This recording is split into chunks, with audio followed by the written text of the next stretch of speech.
అందరికీ నమస్కారం. టాపిక్‌లోకి వెళ్ళే ముందుగా ఒక చిన్న డిస్క్లైమర్. నేను సెబీ రిజిస్టర్డ్ ఇన్వెస్ట్‌మెంట్ బ్రోకర్ లేదా ఫినాన్షియల్ అనలిస్ట్‌ని కాను. మనం డిస్కస్ చేసుకుంటున్నటువంటి ఈ టాపిక్ కేవలం విద్యా ప్రయోజనాల కోసం మాత్రమే. మీరు ఏదైనా పెట్టుబడి నిర్ణయాలు తీసుకునే ముందు సెబీ రిజిస్టర్డ్ ప్రొఫెషనల్ లేదా ఇన్వెస్ట్‌మెంట్ అడ్వైజర్ యొక్క సలహా తీసుకోవాలని కోరుకుంటున్నాను. సో, ఈరోజు నేను చూసుకున్నటువంటి టాపిక్ వచ్చి నిన్న మార్కెట్ క్లోజ్ అయిన టయానికి అంటే 6th ఏప్రిల్ నాటికి గవర్నమెంట్ దగ్గర నుంచి ఒక ఇంపార్టెంట్ ఒక స్మాల్ అనౌన్స్మెంట్ వచ్చింది. అదేంటంటే ఇలా ఎనర్జీ ఎఫిషియన్సీ నార్మ్స్ ఈ ఇండక్షన్ హాబ్స్ తయారు చేసేటువంటి కంపెనీస్కి గవర్నమెంట్ దగ్గర నుంచి ఒక చిన్న రిలాక్సేషన్ వచ్చింది. సో దాని వలన మేజర్గా బెనిఫిట్ అయ్యేటువంటి రెండు కంపెనీలు నేను ఐడెంటిఫై చేసింది వచ్చి TTK prestige and stove craft. మనందరికీ తెలుసు ఈ రెండు కంపెనీలు మార్కెట్లో ఇండక్షన్ స్టవ్స్, ఇండక్షన్ హాబ్స్ చాలా ప్రముఖంగా తయారు చేస్తాయని చెప్పి. సో ఈ న్యూస్ వచ్చినప్పుడు మరి ఈ స్టాక్స్ని ఎలా ఇండికేటర్స్లో అనలైజ్ చేయాలనే దాన్ని ఈ వీడియోలో కొంచెం డీటెయిల్గా చూద్దాం.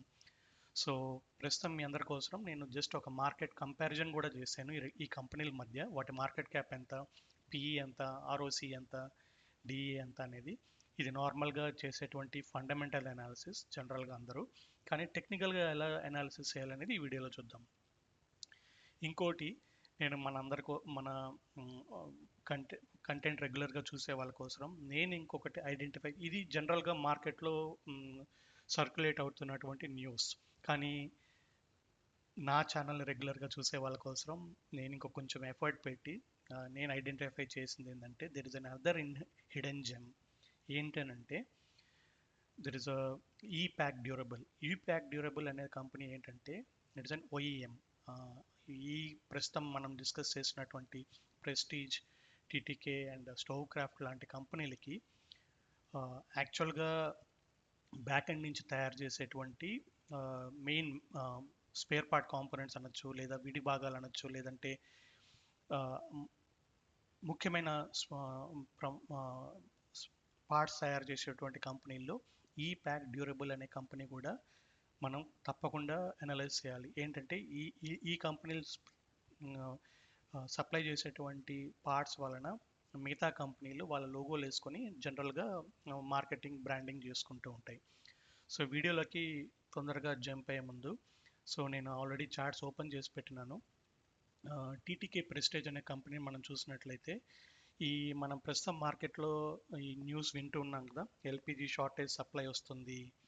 అలాంటి ప్యానిక్ సిచ్యువేషన్ క్రియేట్ అయినప్పుడు మనం 10th మార్చ్ 11th మార్చ్ రోజున చూసినట్లయితే స్టాక్ అనేది ఆల్రెడీ కొంచెం పైకి వెళ్ళడానికి ప్రయత్నించి, నేను ఎప్పుడు రెగ్యులర్గా చెప్తూ ఉంటాను, ఈ పర్పుల్ లైన్ అనే దగ్గర కానీ లేదంటే దానికి కొంచెం పైకి మూవ్ అయినప్పుడు కానీ రెసిస్టెన్స్ ఇమీడియట్గా వస్తుంది.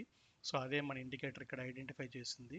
దాని తర్వాత స్టాక్లో చూసుకున్నట్టయితే ఇలాంటి మెల్లి కరెక్షన్ వస్తూ ఇప్పుడు ప్రస్తుతానికి స్టాక్ అనేది సైడ్ వేస్ మూవ్ అవుతూ ఈ రెడ్ అండ్ ఆరెంజ్ లైన్స్ దగ్గర సపోర్ట్ తీసుకొని, అదేవిధంగా పర్పుల్ లైన్ అనేది కూడా సపోర్ట్ ఇవ్వడానికి రెడీ అవుతుంది. సో ఇక్కడ చూసుకున్నట్లయితే ప్రస్తుతం రెసిస్టెన్స్ ఎక్కడుంది, సపోర్ట్ ఎక్కడుంది, అదేవిధంగా ఒకవేళ స్టాక్ కనుక ఫర్దర్గా మూవ్ అవుతున్నప్పుడైతే ఎక్కడ వరకు వెళ్ళొచ్చు అనేది మనకి ఇక్కడ ఇండికేటర్లో క్లియర్గా చూసుకోవచ్చు. నేను ఈ ప్రైస్ దగ్గర మన స్టాక్ని కొనొచ్చు, స్టాక్ ఇక్కడ దాకా వెళ్ళిపోతుంది అనేది నేను ఎక్కడ ఖచ్చితంగా నిర్ధారించి చెప్పట్లేదు. కానీ మార్కెట్లో ఇటువంటి న్యూస్ వచ్చినప్పుడు మన ఇండికేటర్స్ ఏం చెప్తున్నాయి, వాటిని అనాలిసిస్ చేసుకొని మనం ఎటువంటి నిర్ణయాలు తీసుకోవాలి, మనం తీసుకునేటువంటి నిర్ణయం టెక్నికల్గా సపోర్టింగ్గా ఉందా లేదా, కేవలం న్యూస్ బేస్డ్ డెసిషన్ కాకుండా ఇలాంటి ఇండికేటర్స్ని మనం చేతిలో పెట్టుకొని అనాలిసిస్ చేసినట్లయితే మన నిర్ణయాలు ఖచ్చితంగా ఉంటాయి. సో అదేవిధంగా స్టోవ్ క్రాఫ్ట్లోకి నేను వెళ్ళినట్లయితే సేమ్ మనకి టీటీకే ప్రెస్టీజ్ అనే స్టాక్ ఎలా బిహేవ్ చేసిందో అదేవిధంగా ఈ మార్చ్ 10th అండ్ 11th, దాని తర్వాత 12th రోజున చూసినట్లయితే స్టాక్ ఇలా పైకి వెళ్ళడానికి ప్రయత్నించి సరైన స్ట్రెంగ్త్ లేక ఇక్కడ జనరల్గా ఏం జరిగిందంటే ఈ 10th అండ్ 11th రోజున కొనిన వాళ్ళు నెక్స్ట్ డే నుంచి సెల్లింగ్ స్టార్ట్ చేసేసారు. అంటే సప్లై ఎక్కువగా ప్రొవైడ్ చేశారు ఈ స్టాక్లో. దాని వలన ఈ స్టాక్ అనేది ఇలాంటి సెల్లింగ్ ప్రెషర్ తీసుకుంటూ లేదా సపోర్ట్ దానికి తగినంత సపోర్ట్ లేక ఇలాంటి కరెక్షన్కి వచ్చింది. ఇప్పుడు ఇక్కడ కూడా మీరు చూసినట్లయితే ఈ స్టాక్ అనేది లోవర్ పర్పుల్ లైన్ దగ్గర సపోర్ట్ తీసుకుంది, అలాగే ఈ రెడ్ అండ్ ఆరెంజ్ లైన్స్ దగ్గర సపోర్ట్ తీసుకొని ఇప్పుడు పైకి వెళ్ళడానికి కొంచెం ప్రయత్నిస్తుంది. కొంచెం జూమ్ చేస్తున్నాను. ఇప్పుడు ప్రస్తుతం ఇక్కడ రెసిస్టెన్స్ మనం చూసినట్లయితే స్టాక్ అనేది కొంచెం రెసిస్టెన్స్ని క్రాస్ చేసి పైన క్లోజ్ అయింది. సో సపోర్ట్స్ అనేటివి ఇక్కడ కనబడుతున్నాయి. అలాగే ఒకవేళ స్టాక్ కనుక పైకి వెళ్ళడానికి ప్రయత్నించినట్లయితే దానికి ఇది వరకు ఎక్కడైతే రెసిస్టెన్స్ ఫేస్ చేసిందో అలాంటి పాయింట్ దగ్గరే దీనికి తిరిగి మళ్ళీ రెసిస్టెన్స్ వచ్చే అవకాశం ఉందని చెప్పి ఇండికేటర్లు మనకి సూచిస్తున్నాయి. మరి మూడవ స్టాక్ నేను చెప్పినట్లుగా ఒక హిడెన్ ఆల్ఫా అన్నాను కదా, ఈ ప్యాక్ డ్యూరబుల్. సో ఈ స్టాక్ని కనుక మనం చూసినట్లయితే 10th and 11th మార్చ్ రోజున కూడాను ఈ స్టాక్లో కొంచెం బయింగ్ అనేది క్లియర్గా చూడలేము. ఇక్కడ ఏంటంటే ఈ స్టాక్ గురించి పెద్దగా జనాలకి తెలియదు. ఏమంటే ఇంకోటి, ఇది డైరెక్ట్ వీళ్ళ ప్రోడక్ట్స్ మార్కెట్లో ఉండవు, కానీ మనం డిస్కస్ చేసినటువంటి స్టోవ్ క్రాఫ్ట్, టీటీకే ప్రెస్టేజ్ లాంటి కంపెనీస్కి మెయిన్గా OEM supplier, original equipment manufacturer.